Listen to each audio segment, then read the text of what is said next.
নতুন দল সংগঠিত করতে কিংবা জোট গঠনের জন্য সময় দিতে রাজি নয় জনগণ। নির্বাচন বাধাগ্রস্ত কিংবা প্রতিরোধের ক্ষমতা কারণেই। বগুড়ায় তারুণ্যের সমাবেশে যোগ দিয়ে হুঁশিয়ারি দিয়েছেন বিএনপির স্থায়ী কমিটি সদস্য নজরুল ইসলাম খান। বলেন, সংস্কার প্রয়োজন, তবে সব সংস্কারের জন্য এই সরকার প্রতিষ্ঠিত হয়নি। দলের সিনিয়র যুগ্ম মহাসচিব রিজভী আহমেদ বলেছেন, সরকারের সমালোচনা করলেই বিএনপির উপর দোষ চাপানো হয়। বগুড়া থেকে রুবেল হোসেনের ক্যামেরায় সাইফুদ্দিন রবিনের রিপোর্টে বিস্তারিত।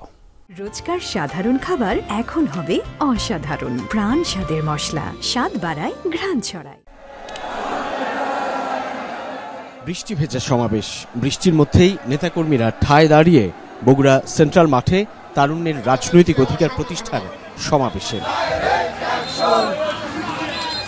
ছাত্রদল, যুবদল, স্বেচ্ছাসেবক দলের এই সমাবেশ শুরুর কথা ছিল বিকেল ৩টায়। ৪টার পর শুরু হয় সমাবেশ। দিনের শুরু থেকেই রংপুর ও রাজশাহী বিভাগের সব জেলা উপজেলার নেতাকর্মীরা মিছিল নিয়ে ভিড় করেন সমাবেশস্থলে। চট্টগ্রাম ও খুলনার পর বগুড়ার এই সমাবেশ থেকে তরুণদের কাছে নির্বাচনের প্রয়োজনীয়তা ও বিএনপির ৩১ দফা রাষ্ট্র সংস্কার ভাবনা তুলে ধরে দলের ৩ তরুণ সংগঠন। তরুণরা তাদের একক সিদ্ধান্তে কিংবা একক কমান্ড দ্বারা নিয়ন্ত্রিত, কিন্তু এই সমাবেশগুলোর তরুণদের যে উপচে পড়া ভিড়, তাতে মনে হয় যে না, তারা অতীতের মতো এখনো বিএনপির উপরে আস্থা রাখে।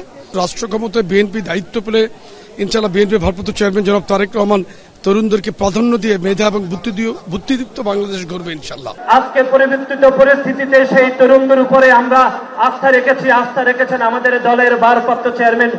সমাবেশে যোগ দিয়ে বিএনপির সিনিয়র যুগ্ম মহাসচিব রিজভী আহমেদ দাবি করেন, ছাত্র উপদেষ্টাদের কারণে অন্তর্বর্তী সরকারের ভুল হচ্ছে, যা শোধরানো দরকার।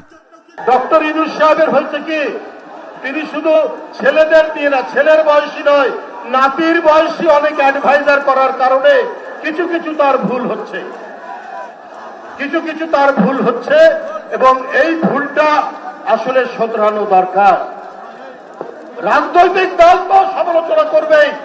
প্রধান অতিথির বক্তব্যে বিএনপি স্থায়ী কমিটির সদস্য নজরুল ইসলাম খান বলেন, হাসিনা পতনের পর নতুন বাংলাদেশের স্বপ্ন নস্যাতের ষড়যন্ত্র চলছে।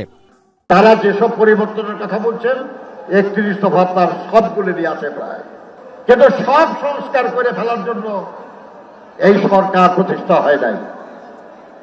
আমরাও বলেছি যে একটা অবাধ, সুষ্ঠু, নিরপেক্ষ নির্বাচনের জন্য যেসব সংস্কার জরুরি, সেই সব সংস্কার আলোচনার মাধ্যমে সম্পন্ন করে যত দ্রুত সম্ভব জনগণের অধিকার জনগণকে ফিরিয়ে দিই।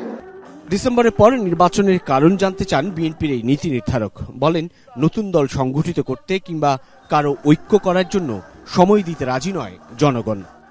কোন দল অন্যদের সঙ্গে ঐক্য করার চেষ্টা করছে, তাদের ঐক্য করার জন্য সময় দরকার। এই সময় দেওয়ার জন্য আমরা নির্বাচন অপেক্ষা করব? আমি বিশ্বাস করি আপনারা রাজি থাকলে এটা বাধা দেওয়ার, এটা প্রতিরোধ করার ক্ষমতা এই দেশে কারণ এই কখনো ছিল না, আগামীতেও থাকবে না ইনশাআল্লাহ। বারবার বিজয় ছিনিয়ে নেওয়া হয়েছে উল্লেখ করে নেতারা শহীদদের ঋণ পরিশোধে সকলকে সচেতন ও সংগঠিত থাকার আহ্বান জানান। মাঠে প্রবেশ করার যে দুটি গেট রয়েছে, বগুড়া সেন্ট্রাল মাঠের এই সমাবেশে যোগ দিয়েছে রংপুর ও রাজশাহী বিভাগের তরুণ নেতাকর্মীরা। একেবারে উত্তরের জনপদের প্রান্তিকের নেতাকর্মীরা যোগ দিয়ে এই সমাবেশকে জানান দেওয়ার চেষ্টা করেছে আগামীতে তাদের ভোটাধিকার নিশ্চিত করার জন্য নির্বাচন দিতে হবে এবং সেই নির্বাচন রাজনৈতিক সরকার হবে, জবাবদিহিমূলক সরকার।